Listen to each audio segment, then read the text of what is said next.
What's up, everyone? This is Christian Garcia from VPED 2A at Don Mariano Memorial State University, Midlo Union Campus. And for today's video, I will discuss learning and diversity under individual differences. So, this is part of EDUC 104, Facilitating Learner-Centered Teaching.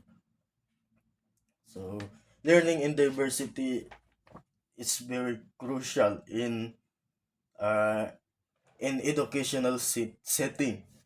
So, understanding learning and diversity is very important because maraming mga maraming mga scenarios or maraming mga aspects, context and concept na makakatulong sa mga teacher and sa mga future teachers understanding this uh, matter. So, let's proceed to the most important part. Actually, this topic is too broad. However, since my classmates already taught us some some parts of it, I will discuss yung mga na-miss na lang nila na part. So, let's proceed. So, effective strategies for embracing diversity on the classroom. So, first, culturally responsive teaching. So, balik tayo. Individual differences, learning and diversity. Culturally responsive teaching is, it says here that it incorporate diverse cultural perspective and experience into the curriculum. Why? Because maraming mga estudyante ang iba't iba ang pinanggalingan or sabihin na natin generally lahat ng estudyante ay iba't iba ang pinanggalingan. So maraming mga culture, maraming mga papasok doon na mga differences talaga, diversity, and recognize and respect students' cultural backgrounds and identity. After pumasok ang mga culture sa isang educational system, syempre, if we understand learning and diversity under these individual differences, we will respect, or I should say, marerespeto natin yung cultural background and identity ng mga estudyanteng nasa paaralan. Hindi lang natin nirerespeto, kundi gumagawa din tayo ng comfort zone para sa mga estudyante na to. Kahit na pumasok sila sa isang sitwasyon na maraming differences or maraming culture ang mga naipapasok, magkakaroon sila ng comfort zone pag meron tayong culturally responsive teaching. Yung nare-recognize po natin yung mga culture ng bawat isa. Balik tayo dito, learner-centered teaching. Hindi natin pinapabayaan, hindi natin lagi natin ina-acknowledge yung mga differences nila, like sa culture. And this approach involved recognizing and respecting the cultural background of students. Like what I said a while ago, pag magkakaroon po tayo ng mga ganitong sitwasyon at nare-respeto or nararamdaman ng mga estudyante na nire-respeto natin yung mga culture nila, kahit na magkakaiba sila ng culture, and pag nararamdaman ng mga estudyante na nire-respeto ng bawat isa yung culture na meron sila, very effective itong learning strategy na to and teaching strategy as well. So, teachers adapt their teaching methods and content to reflect the cultural diversity in the classroom. For example, meron akong estudyante na hindi gaano familiar sa concept ng tinuturo ko. For example, sa mga rules and regulations dito sa baba na ina-acknowledge natin na hindi na-acknowledge sa taas. sa Baguio, I should say. Pag pag meron kasi tayong context na iba sa context nila, doon po tayo nagkakasalisihan.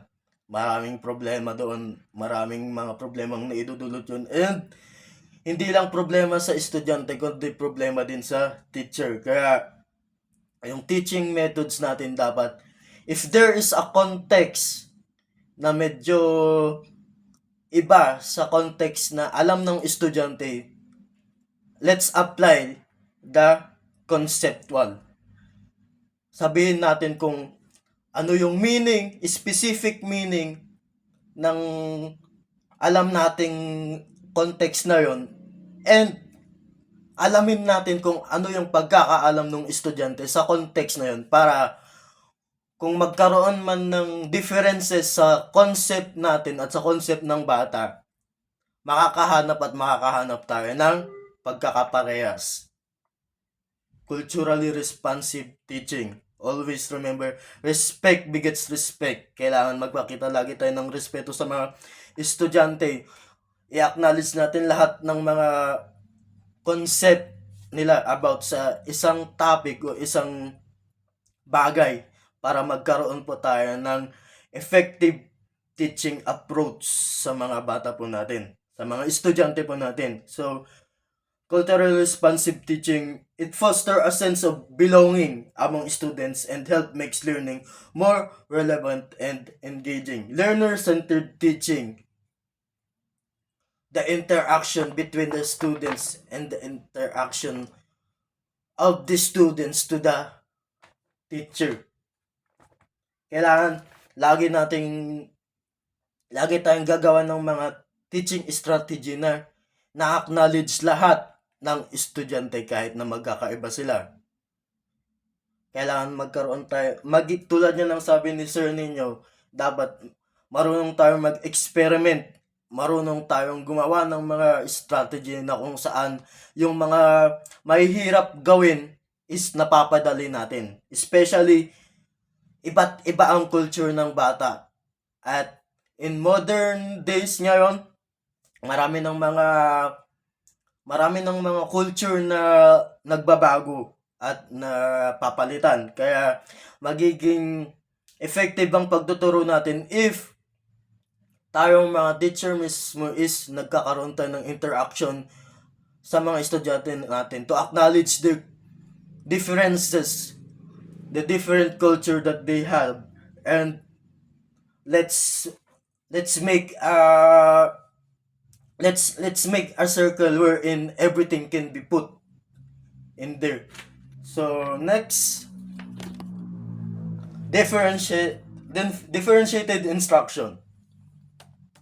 Differentiated instruction in learning in diversity is very crucial. Why? Because it tailored teaching methods, materials, and assessments to meet individual learning needs and preferences.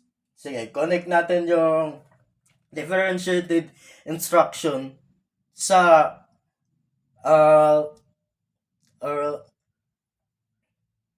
different preferred ng mga bata in their learning process. So, like we said, nabanggit ng ibang reporters na meron pa tayong mga bata na natututo pag may nakikita ang visual age. May mga batang natututo through their pakikinig, and may mga bata na natututo sa mga aksyon na nakikita nila. So, kung meron po tayong differentiated instruction for each student, learning and diversity, magiging effective po yung pagtuturo natin. Hindi lang po sa part natin as a teacher, pero sa part din ng mga estudyante kung saan mas natututo sila at mas nagagawa nilang turuan yung sarili nila pag natututo sila sa preferred nilang learning method. So, it provides various learning opportunities such as group work, independent projects, and hands-on activities. So, Sa differentiated instruction, pwede dito pumasok yung mga bata na mahilig sa isang bagay at sa mga meron silang same interest. So, for example, tulad ng lagi nilang in-example sa school, pag ang bata ay marunong sumayaw, dapat ang laging kasama niya sa group work is ang mga batang may interest din sa pagsasayaw. At kung ang bata ay mahilig sa isang sports, dapat ang makasama din nito ay ang mga bata na mahilig din sa specific sport na gusto rin ng bata para magkaroon po sila ng camaraderie at mai-apply doon yung mga learner-centered teaching philosophy such as uh, peer teaching, group work, etc. etc. So, habang nagkakaroon po ng mga ganitong bagay sa isang school or sabihin na natin classroom setting, magiging effective po yung mga strategies na pwede nating hugutin tulad sa pagtitailor ng mga activities for each group na may iba't ibang interest para maiwasan yung mga problema na kesyo nawawala na ng gana yung mga estudyante kasi nga hindi na po sila interesado sa isang bagay na nilagay mo sila sa sitwasyon na yun. So, differentiated instruction tailors teaching methods and materials to meet the diverse needs of students. Like what I said a while ago, hindi po magkaagaya ang mga preferred na teaching and learning methods po ng mga estudyante po natin. And iba't iba din po yung needs nila. Dahil po yung iba magaling na sa isang bagay pero yung iba medyo hindi pa nila alam gawin yung isang bagay na yun. Tulad na lang po sa isang sports. Connect natin sa BPED. Maraming mga BPED students na marunong mag-volleyball pero hindi sila marunong mag-basketball.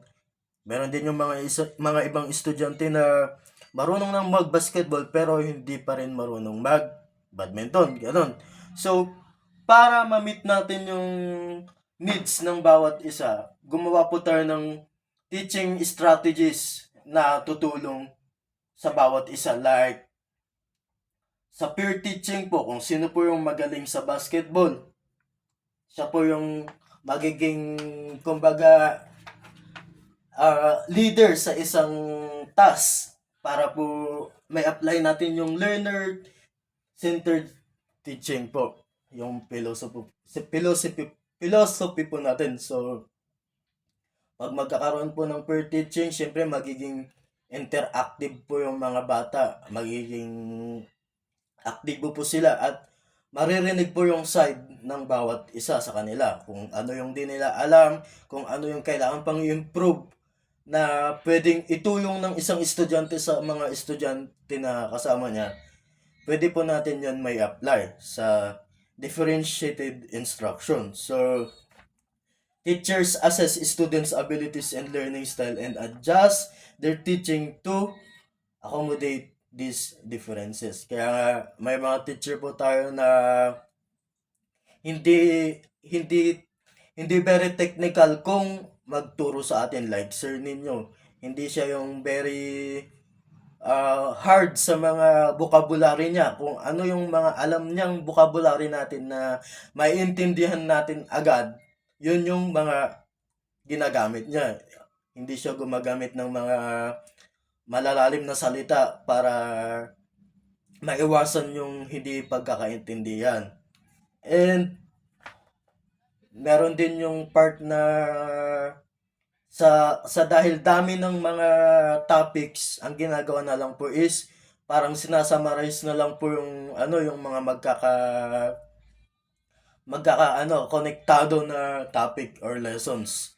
So, sa differentiated instruction po, may mga bata po kasi na mas preferred nilang magbasa ng magbasa ng magbasa para maintindihan yung isang lesson or isang bagay.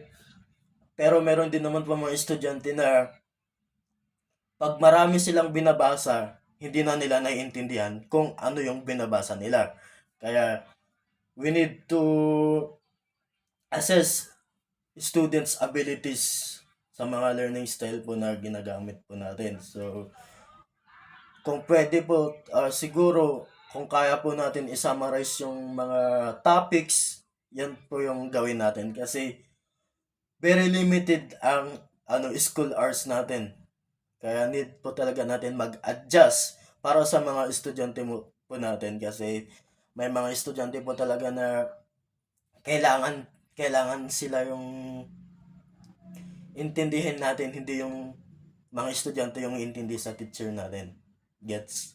So, it ensures that each student has access to an appropriate and effective learning experience. So, papasok na naman si learning experience dito. So, need po natin na i-develop yung mga teaching strategy po natin na magiging comfortable pa yung mga estudyante natin for them to have a better learning experience, just as mga mga interactive sessions or mga mga workouts po na mga hand-ons activity na kung saan nakikita mong may interaction ang bawat estudyante at the same time nag-guide mo po sila, and nakikita mo po yung pag-improve nila, may process po. So, inclusive language and materials,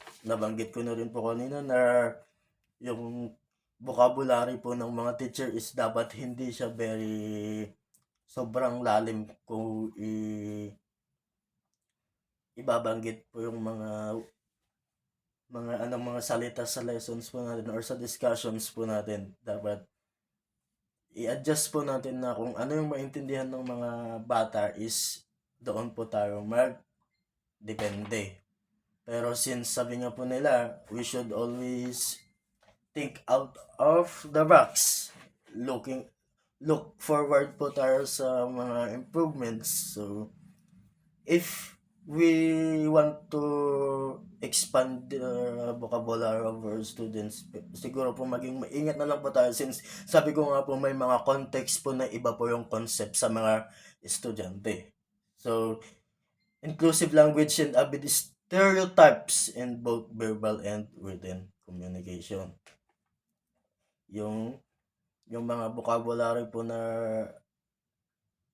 sa term nito sa mga teacher is very basic, pero pagdating sa mga estudyante is wala na, hindi na po naiintindihan. Kaya we need to expand our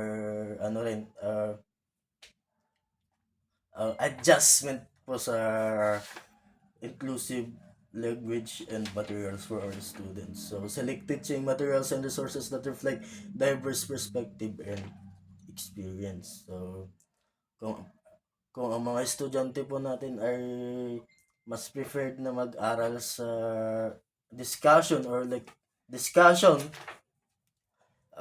mas maganda po para may interaction po sa bawat session ng pagtuturo. Kung gusto naman po nila ng lecture kasi they preferred na makikinig na lang para marami po silang maintindihan, okay po, let's do it.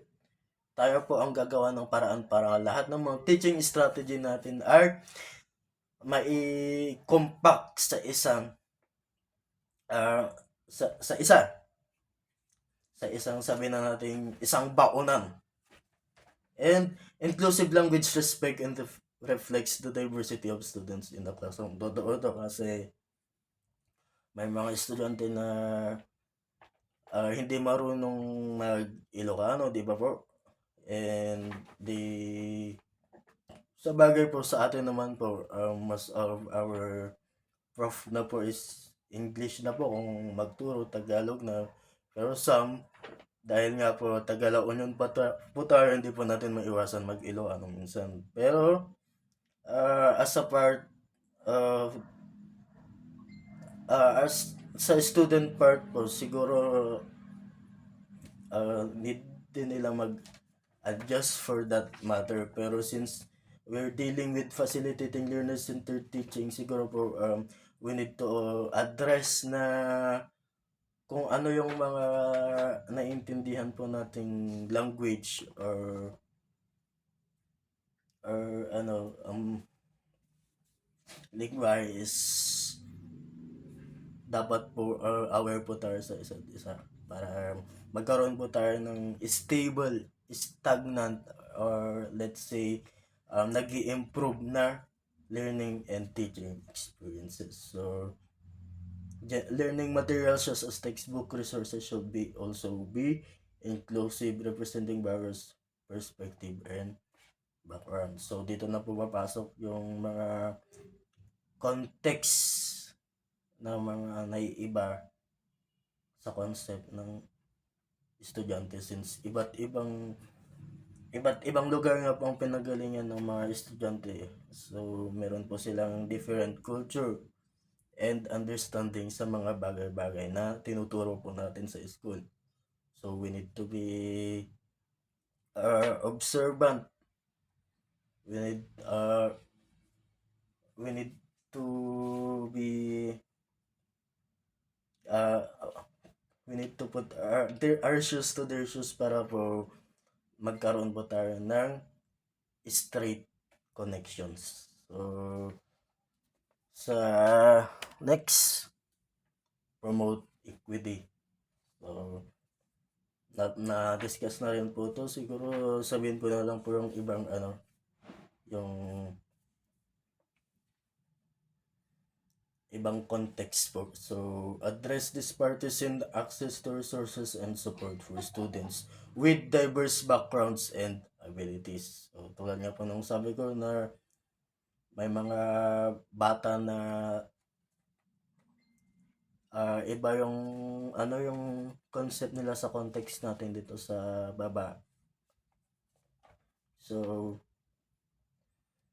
advocate for policies and practices that promote educational equity. So, diyan na po papasok si teaching strategies for tailoring learning experience. So, promoting equity means ensuring that all students have equal access to resources, opportunities, and support. So, dapat lang po kasi lahat naman po ng estudyante ay may karapatang matuto equally.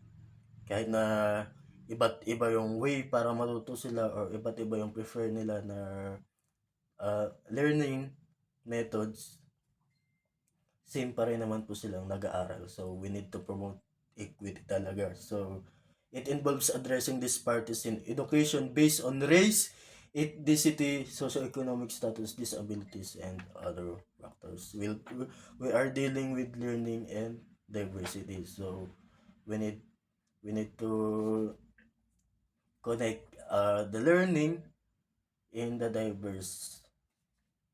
diversity or the differences of our students. It involves addressing disparities in education based on race nga, di ba?